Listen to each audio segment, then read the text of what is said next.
Question real quick. Yeah. In regards to this traffic, is it during a rush hour time? Is this during rush hour? It can be all times of the day and evening, actually. We're right there on the border of Norwalk. Yeah, so you're saying Pine Creek into Indian Creek Road, is that right? Going to Canyon Creek, the cross street of Canyon. Canyon Creek. Oh, Yeah. the other way. To the west. To the west. Yeah.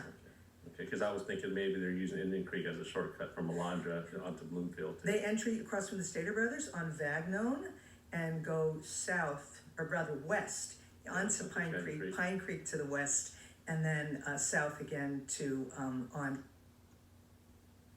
It looks like if that's the case, they're going into the residential tract, so these are probably residents that live in that area. Well, may or may not be, or people taking some kind of, detour towards Norwalk itself, Norwalk Boulevard.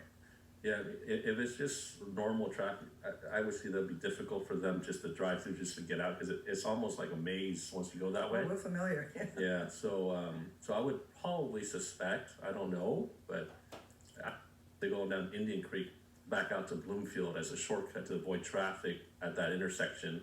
But if they're going to Canyon Creek, it might be a residential issue with residents around there trying to just get home, or just knowing the neighborhood well, and they're rushing home, or they feel comfortable with the street. Yeah. So it's something maybe, is that an HOA?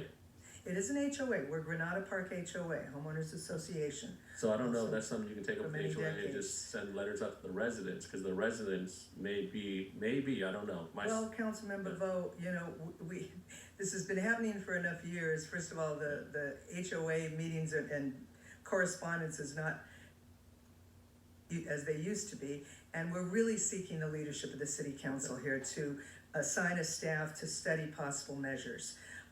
Most accidents happen within a very short distance from home. People feel relaxed, like they're speeding home or whatever. Whoever's doing it, it almost injured Samar, it's killed a cat, and it almost injured her daughter. And we don't want to have anything like that happen again. And I'm sure there have been other incidents. There are a lot of walkers, as you know, around our area. All right, thank you. Yeah, thank you.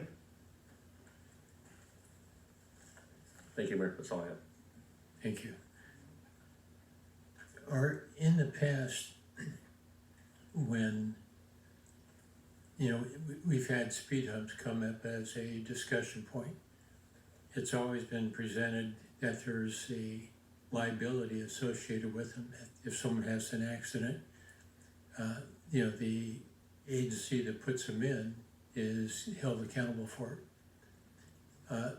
In the case of an HOA, are they responsible if they allow or ask, to put one in? The street, And Bill, you might be able to help. the streets are public streets, and they would have to request from the council, but they are public. Okay, so it being public, the HOA has no say-so on it? Bill?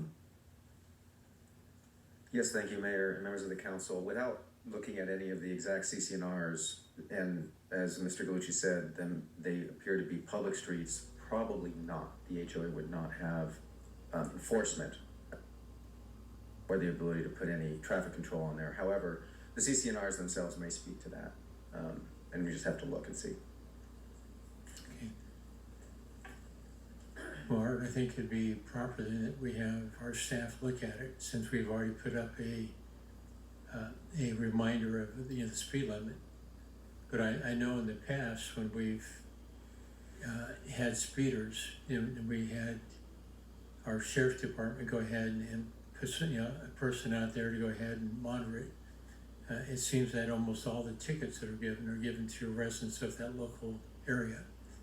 Much like the area west of the auto dealers, where they thought they had speeders that were coming from the auto dealers testing cars, and it turned out to be the residents that did it. We may want to look at doing the same thing and having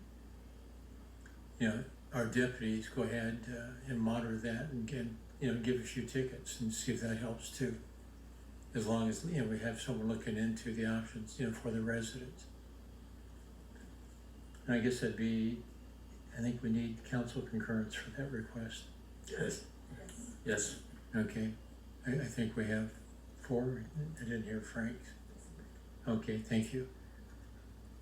Okay, so you're going to have probably two things happen. Have the deputies, do a surprise visit and give out some tickets if they, catch somebody, and have a staff report, presented. And we'll let you know when that comes. Terrific, thank you very much. Okay, thank you.